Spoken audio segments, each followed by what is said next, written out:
तो हो गया collapse. Nawaz was playing Vinayak that time. That's right. हम लोग नहीं थे यार. कोलैप्स हो गया. मैं पूरा हार्ट ब्रोकन बै. पर कितना शूट किया था तब तक? शूट किया था शूट से 24 घंटे पहले हमारे टेस्ट शूट्स और सवा की हो चुके थे. और सर आप जो बोल रहे हो ना कब से कि ओरिजिनल आइडिया, जी. द कंटेंट, सबसे ज़्यादा तुम्बाड़ को बनने में problem. I don't think so. हम छोड़ के, मैं मजाक नहीं कर रहा जब मैं कह रहा, you know the industry, you know everyone. Not a single studio, not a single financier. Everyone used to get inspired by Tumbbad. पसंद आती थी सुनने के बाद सब कुछ. लेकिन वापस यही है कि ऐसा कुछ पहले बना नहीं है.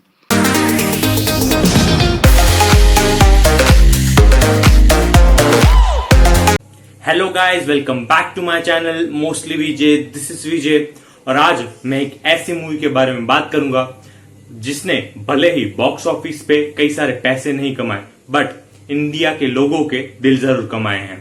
ये एक ऐसी मास्टरपीस मूवी है जिसे देख के आपको ऐसा लगता है कि ये इंडिया की नहीं है, शायद कोई हॉलीवुड की बड़े से प्रोडक्शन की मूवी है.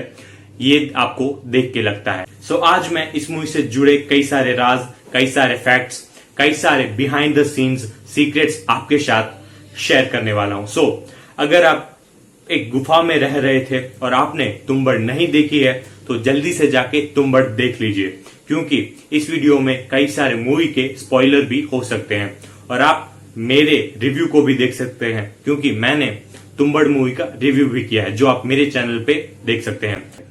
नंबर 1, नवाजुद्दीन सिद्दीकी. इस मूवी का जो टाइटल रोल है विनायक का, उसको निभाते हैं शोहम शाह. बट क्या आपको पता है कि इस मूवी की स्टार्टिंग में नवाजुद्दीन सिद्दीकी ये जो मेन रोल है विनायक का वो करने वाले थे. सो 2008 में इस मूवी को नवाजुद्दीन सिद्दीकी करने वाले थे और शूटिंग इवन स्टार्ट भी कर दी थी. बट प्रोड्यूसर को ऐसा लगता था कि ये मूवी नहीं चलेगी. सो कई सारे प्रोड्यूसर ने बैकआउट कर लिया. सो इस मूवी की शूटिंग भी रोकनी पड़ी और नवाजुद्दीन सिद्दीकी को भी अपना ये रोल छोड़ना पड़ा और बाद में शोहम शाह ने विनायक का कैरेक्टर निभाया था. सो सोच के ऐसा लगता है कि अगर नवाजुद्दीन सिद्दीकी ने विनायक का कैरेक्टर किया होता तो मूवी आज कुछ अलग ही टाइप की होती. Number 2, alternative ending. अगर आपने तुम्बाड़ मूवी देखी है तो आपको पता ही होगा कि एंड में क्या होता है. एंड में जो विनायक का बेटा होता है पांडुरंग, वो विनायक से सिक्का नहीं लेता. विनायक जिसको जो हस्तर होता है वो छू लेता है और उसकी भी हालत दादी जैसी हो जाती है और विनायक के हाथ में सिक्का होता है जो वो पांडुरंग को देता है. बट पांडुरंग ये सिक्का लेने से इनकार कर देता है और ये एक जो ग्रीड का साइकिल होता है, लालच का जो एक सर्कल है, वो वहीं पे रुक जाता है. बट जो मेकर्स है उन्होंने इससे एक डिफरेंट टाइप की एंडिंग भी सोची थी.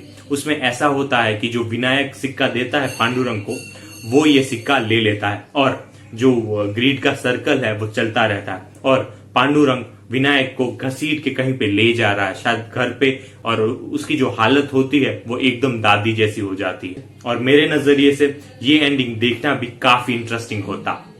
Number 3, music. इस मूवी को पहले इमेजिन किया था, उसमें इस मूवी में जरा भी म्यूजिक नहीं था. मतलब इस मूवी में ना ओरिजिनल स्कोर था, ना जो टाइटल सॉन्ग है वो था. ये मूवी एक म्यूजिकलेस मूवी होने वाली थी. बट बाद में मेकर्स ने सोचा कि अगर म्यूजिक नहीं होगा तो ये मूवी काफी बोरिंग हो जाएगी और बाद में ये म्यूजिक उन्होंने ऐड किया और शुक्र है कि उन्होंने ये म्यूजिक ऐड किया, क्योंकि जो मूवी का म्यूजिक है वो मूवी की एक हाईलाइट बनता आता है. Number 4, original score and music. अगर इस मूवी को ओरिजिनल स्कोर की बात की जाए तो इस मूवी का ओरिजिनल स्कोर कंपोज किया है जैस्पर किड ने. जैस्पर किड जिन्होंने असैसिन्स क्रीड और हिटमैन जैसी कई सारी इंटरनेशनल गेम्स को भी म्यूजिक दिया है, उन्होंने तुम्बाड़ का जो ओरिजिनल स्कोर है वो कंपोज किया है. और अगर मेकर्स की माने तो जैस्पर किड उनको काफी महंगे पड़े थे और जो मूवी का बजट है उस पे इस ओरिजिनल स्कोर का काफी सारा असर हुआ था. बट कहते हैं ना कि सस्ती चीज कभी अच्छी नहीं होती और अच्छी चीज कभी सस्ती नहीं होती. सो ये वैल्यू आपको मूवी के ओरिजिनल स्कोर में दिखाई देता है. और अगर जैस्पर किड और मूवी के मेकर्स की बात मानी जाए तो उनको ये ओरिजिनल स्कोर कंपोज करने में टोटल 8 महीने लगे थे. Number 5, Tumbbad's origin. जो राही अनिल बर्वे है, जो इस मूवी के राइटर है, उनको उनके फ्रेंड ने 1993 में तुम्बाड़ की एक स्टोरी सुनाई थी और जिसे सुन के वो काफी डर गए थे और उसके बाद उन्होंने 1997 में फर्स्ट टाइम जो तुम्बड़ मूवी है उसकी स्क्रिप्ट लिखी थी। सो आप ऐसा भी कह सकते हैं कि मूवी की तरह इस मूवी की जो जर्नी है वो भी काफी लंबी है। Number 6 years of shooting. इस मूवी को शूटिंग करने में कई सारे साल लगे थे। मूवी जो फर्स्टली 2008 में बनने वाली थी नवाजुद्दीन सिद्दीकी के साथ, जिसका प्रोडक्शन बीच में ही रुक गया, और उसके बाद 2012 में इस मूवी का प्रोडक्शन फिर से स्टार्ट हुआ, जिसमें शोहम शाह ने मेन रोल किया। बट कई सारे डिले के कारण, कई सारे प्रोडक्शन इश्यूज के कारण और बजट के इश्यूज के कारण ये इस मूवी की शूटिंग भी बीच में ही रोकनी पड़ी, और बाद में 2015 को इस मूवी की शूटिंग रिज्यूम हुई, और एंड में 2018 में इस मूवी की शूटिंग कंप्लीट हो गई। और आप ऐसा कह सकते हैं कि इस मूवी को बनने में टोटल 6 साल लग गए। Number 7 Shoham Shah look. जैसे मैंने पहले बताया कि इस मूवी को बनने में टोटल 6 साल लगे, और जो शोहम शाह इस मूवी में विनायक का रोल प्ले करते हैं वो रियल लाइफ में विनायक जैसे जरा भी नहीं दिखते। उन्होंने विनायक के रोल के लिए टोटल 18 केजी बढ़ाए थे, और अपने आंखों में जो ग्रीन कॉन्टेक्ट लेंसेस होते हैं वो लगाए थे, और अगर उनकी बात माने तो ये कॉन्टेक्ट लेंस काफी पेनफुल थे। सो जब मूवी की शूटिंग रोक दी गई थी तब भी उन्होंने अपना ये जो 18 केजी बढ़ा के जो एक लुक था वो मेंटेन किया था, जो उनकी डेडिकेशन दिखाता है। नंबर 8 हस्तर, जो इस मूवी का विलन भी कहा जा सकता है, जो इस मूवी की स्टोरी के लिए काफी इंपॉर्टेंट है, जिसकी ओरिजिन स्टोरी हमें मूवी की स्टार्टिंग में ही पता चल जाती है। तो खास बात यह है कि तुम्बड़ मूवी के जो मेकर्स है उन्होंने हस्तर की ओरिजिन स्टोरी है वो शूटिंग कंप्लीट होने के बाद लास्ट में ऐड की थी, मतलब जो स्टार्टिंग की चीज है वो लास्ट में ऐड की थी। Number 9 box office collection. यूं तो तुम्बड़ एक मास्टरपीस टाइप मूवी है, जिसका production design, original score, cinematography, acting सभी के सभी एक ओरिजिनल और इंटरनेशनल लेवल टाइप है। बट क्या आप जानते हैं कि इस मूवी का बजट काफी छोटा था? मतलब इस मूवी का जो टोटल बजट है वो सिर्फ 5 करोड़ है, और इस मूवी का जो बॉक्स ऑफिस कलेक्शन है वो सिर्फ 13 करोड़ और 57 लाख है। Number 10 rejection and suggestion of item song. Tumbbad को कई सारे फेमस प्रोड्यूसर ने और कई सारे स्टूडियोज ने रिजेक्ट किया था। टोटल 8 ऐसी प्रोडक्शन कंपनी है बड़ी बड़ी जिसको तुम्बड़ ने रिजेक्ट किया था, ये कह के कि तुम्बड़ जो मूवी है वो काफी डिफरेंट है। मतलब इस मूवी को हॉरर भी पूरा नहीं कहा जा सकता, क्योंकि ये स्टोरी है जिसमें हॉरर के कुछ कुछ एलिमेंट है। सो इसकी वजह से जो प्रोड्यूसर थे वो इस मूवी को लेके काफी डाउटफुल थे कि मूवी चलेगी या नहीं चलेगी।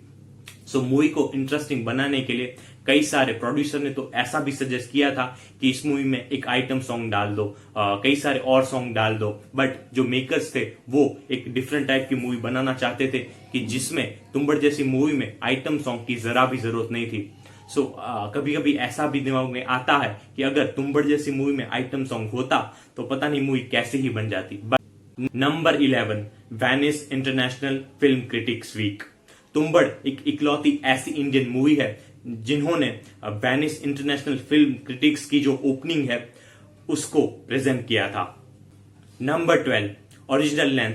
तुम्बड़ जिसको बनने में टोटल 6 साल लगे, उसका जो ओरिजिनल लेंथ है वो था तकरीबन 200 मिनट, मतलब ऑलमोस्ट 3.5 घंटे। बट इस मूवी को एडिट करने के बाद और कई सारे अननेसेसरी सीन्स डिलीट करने के बाद इस मूवी का रन टाइम 100 मिनट कर दिया गया। नंबर 13 दादी। तुम्बड़ मूवी का आपको दादी का कैरेक्टर याद है? टू बी ऑनेस्ट ये कैरेक्टर मेरा तो फेवरेट था, क्योंकि एक दादी से कैरेक्टर से एक टाइप का ह्यूमर और एक टाइप का इवन जो हॉरर होता है, जो इस मूवी का जो एक हॉरर एलिमेंट होता है उसके बारे में आपको बता देता है कि आप कैसी मूवी देखने वाले हैं। सो उनका कैरेक्टर काफी हॉरिफाइंग था। बट क्या आप जानते हैं कि इस दादी का जो कैरेक्टर है वो स्टार्टिंग में मेकर्स ने 300 किलो का सोचा था, बट प्रोडक्शन के हिसाब से उनको 300 केजी का दिखाना काफी डिफिकल्ट था। सो मेकर्स ने ये आइडिया स्क्रैप कर दिया। और जो दादी का कैरेक्टर है वो आप जानते हैं कि दादी का कैरेक्टर कौन प्ले करता है? जो मोहम्मद समद है, जो इस मूवी में विनायक के बेटे पांडुरंग का रोल प्ले करते हैं, उन्होंने जो दादी है उसका कैरेक्टर प्ले किया है। मतलब मूवी के फर्स्ट हाफ में वो दादी का कैरेक्टर प्ले करते हैं और सेकंड हाफ में वो विनायक के बेटे पांडुरंग का रोल प्ले करते हैं। सो आप बोलेंगे कि उन्होंने ये दादी का कैरेक्टर कैसे प्ले किया। सो मैं ये बता दूं कि उनके ऊपर काफी सारी प्रोस्थेटिक, काफी सारा मेकअप और काफी सारे स्पेशल इफेक्ट ऐड किए थे, जिससे उन्होंने ये दादी का कैरेक्टर प्ले किया था। Number 14, 3 generation 3 story. जब इस मूवी के मेकर्स ने इमेजिन किया था, तब इस मूवी में 3 अलग अलग स्टोरी होने वाली थी। एक हस्तर की स्टोरी, दूसरी सरकार की स्टोरी और तीसरी विनायक की स्टोरी। बट बाद में उन्होंने इस आइडिया को चेंज कर दिया और ये जो 3 स्टोरी है उसको कंबाइन करके एक मूवी बनाने का सोचा। सो इसी वे में इस मूवी के जो चैप्टर्स हैं वो टोटल 3 हैं और इस मूवी को टोटल 3 हिस्सों में बांटा गया है और ये मूवी इवन 3 जनरेशन एक्सपेंड करती है। फर्स्टली जो सरकार का जनरेशन है, सेकेंडली जो विनायक का जनरेशन है और थर्डली जो विनायक का बेटा है पांडुरंग, उसका generation. Number 15, Vinayak's father. Tumbbad movie को देखने के बाद कई सारे मेरे फ्रेंड्स को यही नहीं पता था कि विनायक का बाप कौन है। सो मैं बता दूं कि आंसर काफी सिंपल है। विनायक का और सदाशिव का बाप है सरकार। ऐसी चीजें हैं जो मूवी में वर्बली नहीं दिखाई गई है, जो आपको अज्यूम कर लेनी पड़ती है। सो मैंने ऐसा अज्यूम किया है कि जो विनायक की माँ है वो काफी छोटी उम्र में विधवा हो गई थी बिना बच्चों के। बाद में विनायक की माँ को जो सरकार है उन्होंने अपनी एक मिस्ट्रेस बना के रखा और बाद में उनको 2 बेटे हुए, विनायक और सदाशिव। क्योंकि इवन मूवी में एक डायलॉग भी है जहां पे विनायक सरकार को गाली दे रहा है और उनकी माँ उनको रोकती है कि अपने बाप को गाली दे रहा है। Number 16, Dadi's origin story. Movie के मेकर्स ने पहले ये इमेजिन किया था कि वो दादी की ओरिजिन स्टोरी भी दिखाएंगे, मतलब जो दादी का यंगर वर्जन है वो भी दिखाने वाले थे। उसमें वो ऐसा दिखाने वाले थे कि कैसे दादी शादी करके इस फैमिली में आई और उनको अपने ससुराल में जो एक खजाना है उसके बारे में कैसे पता चला, उन्होंने इस खजाने को पाने के लिए जो एक टेक्निक है वो कैसे सीखी और बाद में उनके साथ क्या हादसा हुआ कि शायद हस्तर ने छू लिया कि उनका जो एक हाल है वो एक मॉन्स्टर की तरह हो गया और वो कैसे अमर हो गई, मतलब क्योंकि वो मर नहीं सकती, वो जो ऑलमोस्ट 300-400 साल पुरानी है। बट मूवी के लेंथ के इशू के कारण शायद उन्होंने ये आइडिया स्क्रैप कर दिया। Number 17, Sadashiv's death and Vinayak's mom. कई सारे अगर फैन थियरीज की बात की जाए तो जो विनायक की माँ है वो सदाशिव को हस्तर के पास ले गई थी। उनको ऐसा लगता था कि शायद हस्तर सदाशिव को जिंदा कर देगा। ये मूवी में दिखाया तो नहीं गया है बट कई सारे फैन थियरीज ये सजेस्ट करती हैं, क्योंकि जब सदाशिव मर जाता है तब विनायक की माँ उनको डॉक्टर के पास ले जाने के लिए ट्राई करती हैं, बट जो टांगे वाला या जो वो होता है वो उनको ऐसा कहता है कि अब कहाँ ले जाऊं, तो वो कहती है कि तुम्बाड़। मतलब इसके बाद डायरेक्ट कट टू वो तुम्बाड़ छोड़ रहे हैं उसका सीन आ जाता है। बट आप अगर देख सके तो विनायक की जो माँ है उनके फेस के ऊपर एक घाव है, एक निशान है, जिसका मूवी में कहीं भी कोई एक्सप्लेनेशन नहीं दिया गया। बट जो फैन थियरी है वो ऐसा सजेस्ट करती है कि वो जो सदाशिव की लाश है उसको हस्तर के पास ले गई थी, क्योंकि उनको ऐसा लगता था कि जो हस्तर है वो शायद सदाशिव को जिंदा कर सकता है। बट मैं ये बता दूं कि ये सिर्फ एक फैन थियरी है और जो मूवी के मेकर्स हैं उन्होंने इस फैन थियरी को कंफर्म नहीं किया है। Number 18, black Hastar. अगर आप इस मूवी में हस्तर को देखें तो हस्तर काफी डरावना है, वो लाल कलर का है और एक मॉन्स्टर टाइप फीलिंग भी देता है। बट जो पहले का हस्तर था वो ब्लैक कलर का होने वाला था, जिसको एक एक्टर प्ले करने वाले थे प्रोस्थेटिक की मदद से। बट जो मेकर्स हैं उन्होंने ये सोचा कि जो ब्लैक हस्तर था वो जरा भी डरावना नहीं था, जिसकी वजह से जो बाद में हस्तर है वो CGI और स्पेशल इफेक्ट की वजह से बनाना पड़ा, जो काफी डरावना भी लगता है। नंबर 19, तुम्बड़ 2। मूवी के फैंस ये सुन के काफी खुश होंगे कि तुम्बड़ की सीक्वल तुम्बड़ 2 अनाउंस की गई है और सोहम शाह है उन्होंने ऐसा भी कहा है कि इस मूवी की जो सीक्वल है वो हस्तर पे फोकस करेगी और इस पे हस्तर की जो ओरिजिन स्टोरी है वो दिखाई जाएगी। बट इस मूवी की अभी तक कोई भी रिलीज डेट बताई नहीं गई है, सो मूवी के फैंस को कई सारा वेट करना पड़ेगा। बट ये तो कंफर्म हो ही गया है कि तुम्बड़ की सीक्वल जरूर आएगी, जिसको देखने के लिए हम सारे फैंस काफी एक्साइटेड हैं। सो अगर ये वीडियो अच्छा लगा तो इसे लाइक कीजिए, ये मूवी आपको कैसी लगी कमेंट में जरूर बताइए। मुझसे इस मूवी का कोई फैक्ट छूट गया है तो वो भी कमेंट में जरूर बताइए। और ऐसे ही एंटरटेनिंग वीडियोस के लिए मेरे चैनल को सब्सक्राइब कीजिए और आप मुझे इंस्टाग्राम पे भी फॉलो कर सकते हैं। And thank you for watching.